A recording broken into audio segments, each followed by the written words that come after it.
शरीर ये जिसे आप सबसे ज्यादा प्रेम करते हो,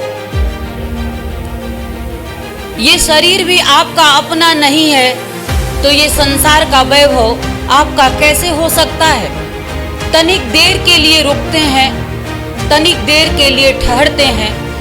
ऐसा समझ लो कि मुझे आपको ऐसी एक ऊंचाई दे देनी है जहाँ के जाने के बाद, उसे पाने के बाद कुछ भी संसार में पाना तुम्हारे लिए शेष नहीं रह जाएगा। तुम्हारे अंदर ऐसी भावना का जन्म होगा, तुम्हारे अंदर ऐसे संतोष का जन्म होगा, तुम स्वयं में इतनी संतुष्टि की भावना में रहोगे कि तुम्हें कुछ ना भी मिले तो भी तुम्हें अपने आप में एक संतोषजनक स्थिति प्राप्त होगी। संत का अर्थ ही अनंत से है, जिसकी इच्छाओं का अंत हो जाए, ऐसा साधु चाहिए। और यही साधु का स्वभाव है, जो सहज हो, जो सरल हो, जो स्व की ओर हो, जो उस आनंद परमानंद की ओर हो। आप गृहस्थ जीवन में हैं, आप साधारण परिवार में जन्म लिए हैं, तो इसलिए ये मत सोचना कि ईश्वर आपकी चीज नहीं है। ईश्वर हम सबकी चीज है, क्योंकि हम सब संतुष्ट होना चाहते हैं, हम सब संतोष में रहना चाहते हैं, हम सब जीवन के आनंद को प्राप्त करना चाहते हैं, और जीवन के आनंद को प्राप्त करते हुए उस परमा आनंद में विलीन होना चाहते हैं। यदि ऐसी आप भी इच्छा रखते हो तो आपको मौन की ओर चलना पड़ेगा। और मैं जिस अंतर जगत की यात्रा की बात कर रही हूँ, वहाँ ठहराव है, वहाँ शांति है, वहाँ जीवन का रहस्य है। क्यों आप शिक्षित होते हुए भी ज्ञानी नहीं हो रहे हो?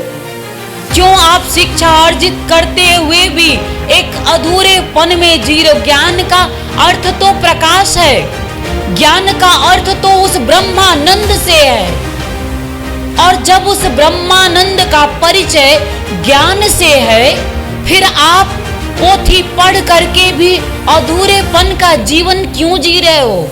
क्यों प्रज्ञा का प्रवाह नहीं है? क्यों प्रकाश का प्रस्फुटितकरण नहीं है आपके अंदर? प्रस्फुटन नहीं है आपके अंदर, नवीनीकरण नहीं है ऊर्जा का। क्यों? क्योंकि आपने अंतर जगत की यात्रा छोड़ दी। मैं ब्रह्मप्रिया नम्रता कमलनी आप सभी को हृदय से प्रणाम करते हुए उस आत्मानंद की ओर चलने के लिए आप सबका आवाहन करती हूँ। जीवन का ये परम सौभाग्य पुनः एक बार हम सबके जीवन में निर्मित हुआ है। आत्म परिचय हम सबका हमसे होना चाहिए, इसलिए मैं आप लोगों को आत्मानंद की ओर चलने के लिए आप सबका आवाहन करती हूँ। ये मौन की भाषा है, ये प्रेम की भाषा है, ये आत्मा की भाषा है। नाना प्रकार की भाषा के बारे में आप जानते हो, पर ये जो प्रेम की भाषा है, कभी कभी कोई कोई इस ओर चल पाता है। मौन अपने आप में एक बहुत बड़ी घटना है,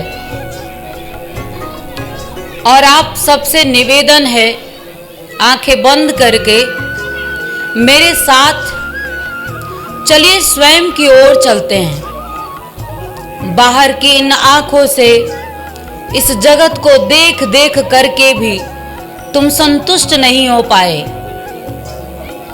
इस जगत में पा करके भी तुम अधूरेपन का एहसास करते रहे, और जीवन की संपूर्णता हेतु आज भी तुम अपने हृदय में असंतुष्टि के भाव लिए हुए इस संसार सागर में विचरण कर रहे हो। इसीलिए कह रही हूं, आंखें बंद कर लेना, क्योंकि बाहर से तुम जो देख रहे हो वो सब नश्वर है। बाहर से जो तुम्हें दिखाई दे रहा है और जिस बोधा अवस्था में तुम जी रहे हो, जिसे तुम ज्ञान समझते हो, जिसे तुम सर्वस्व समझते हो, एक शब्द उसके लिए है नश्वर, अर्थात जो समाप्त होने वाला है तुम्हारे जीवन के साथ। शरीर, ये जिसे आप सबसे ज्यादा प्रेम करते हो, ये शरीर भी आपका अपना नहीं है, तो ये संसार का वैभव आपका कैसे हो सकता है? तनिक देर के लिए रुकते हैं, तनिक देर के लिए ठहरते हैं।